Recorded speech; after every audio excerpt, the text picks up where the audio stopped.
Hello, beautiful people! I hope you like your skilling with a heavy dose of combat. The new Wilderness Flash events are bringing skilling back to the wilderness, through combat of course. You see where I'm going with this. We've been getting a total rework of the wilderness, and this week we've got the next installment. Here's an image you can refer to if you want to see what any of the events are specifically. There's a lot, but most of them are similar concepts for different skills. One flash event occurs every hour on the hour, and it's for members only. Combat levels of mobs are not scaled for the individual participants, but the encounter does scale to the number of adventurers involved. Participating in these events does increase your threat level, so be careful if you stay in Wilderness. You can see where the next event will take place by talking to the Ramaki or Imp that are near the PvP hatch in Edgeville. Once you have participated in each event one time, you'll be able to teleport directly to the Flash event from either of the hosts. Events are broken down into 4 categories: general skilling through gathering resources, special skilling meaning brand new shooting star and evil tree variants, general combat in the form of mobs, and special combat which sees King Black Dragon coming out of his lair because he's really annoyed at all of the activity going on in the wilderness. What you receive from the events is scaled to your level and your contribution during the event.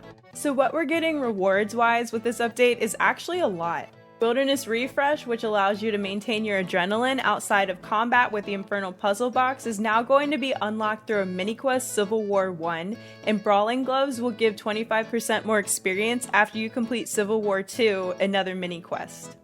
Civil War 2 requires you to successfully participate in 4 Wilderness Flash events. They can be done before or after you start the quest, it doesn't matter. While we're talking about achievements, if you're comp, you'll need to complete all of the events at least once, and for trim, you're gonna have to complete 100 Flash events. Wow, we really love time-gated requirements, so nice. Let's get back to those delicious rewards. You'll get a sack of wild rewards for completing an event. These sacks have a lot of goodies inside, as most sacks do. You can get energies, muddy keys, salamanders, bloodweed seeds, and new items like volcanic protection, among other things. What I've noticed is the common rewards are giving around 500,000 average GP per sack, at least for now until prices drop from everyone getting the same items all at the same time, blah blah blah, you know how that happens.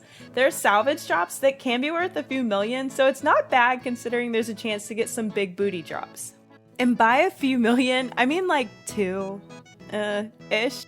You also get a combat XP lamp for combat events and experience drops after completing skilling events. From what I can tell, the skilling XP is not that great, but XP doesn't seem to be the focus here, so I guess it makes sense.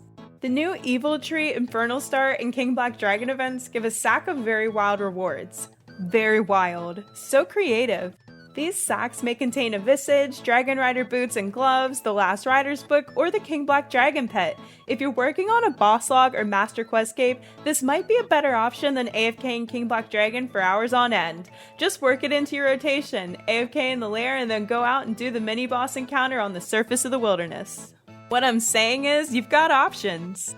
Also, I want to mention, calling the King Black Dragon event a mini-boss encounter in the wilderness seems disrespectful. King Black Dragon is the hardcore slayer, the most feared boss by those without super anti-fires, and stealer of signs of life of absolute legends who forget their AFK. Put some respect on his name.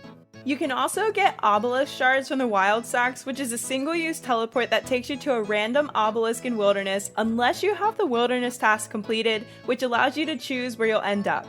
You'll also be able to get a portable obelisk which has infinite obelisk teleport charges. This is nice because currently it's a pain to teleport around the wilderness from within the wilderness. Since the addition of optional player versus player combat, there's been, in my opinion, no reason why we can't teleport freely within the wilderness if we are opted out of PvP.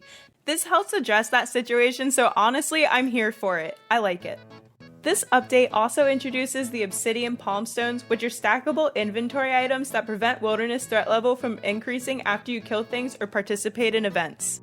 This combined with the new volcanic protection is very cool if you're in wilderness for a long time, especially if you're trying to skill. All of these items make AFK skilling in the wilderness a viable option again. Not only do they stack, but they also auto-consume from your inventory, which makes them really great. Finally, and for me most importantly, there are 3 Alchemical Onyx enchantments. Special encounters have a chance of dropping dark Onyx cores that can be used to create 3 enchantments to enhance items. First, the Grace of the Elves becomes the Dark Facet of Grace and reduces prayer drain rate even more and allows you to store more porters. This is amazing for gathering grinds unless you enjoy bank trips. If you're into that, I won't judge you. Second, there's the Luck of the Doors, which becomes the Dark Facet of Luck and gives you a chance to skip a clue step while cluing and chance to double reward caskets, which is honestly huge. It can also be used to teleport to the Dwarven Outpost. I'm not sold on the teleport, but I'm also not a huge cluer. I'm sure it's nice. Everything else is a home run in my opinion. Finally, there's the Passage of the Abyss, which becomes the Dark Facet of Passage and provides infinite charges. Actually major. No further explanation needed. It's nice. So while the events themselves may not be all that amazing, there are some very incredible rewards that you can get from participating in them. I've been doing flash events all day. The first event that I participated in today left me wondering why I was excited about this update in the first place. I went to the spiders forum where there were so few spiders and so many people that getting in enough DPS to participate was hard. This seems to be a common complaint from a lot of people that I talked to today.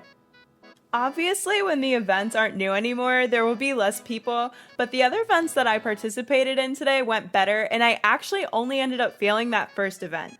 Target cycling during combat events with a lot of people present is probably the best way, but honestly, I've just been blindly clicking, and it's working out for me. It's really hard to see all the mobs and NPCs in the area because of all the people and the abilities and the particles, but you can get through it. The King Black Dragon event is by far my favorite. It was just cool to see the HP scale immediately when people showed up to the event. It was a short encounter, but awesome to see him with over 2 million HP. So thick, just like we always knew King Black Dragon was. Ultimately, it was just nice to see people together again in the game. Anytime new content comes out, it makes me happy to see everyone participating and doing things together. We were attacking wilderness mobs together, laughing and dancing while waiting for the events to spawn. Thanks for watching! If you found any of this useful, don't forget to like and subscribe. See you next time!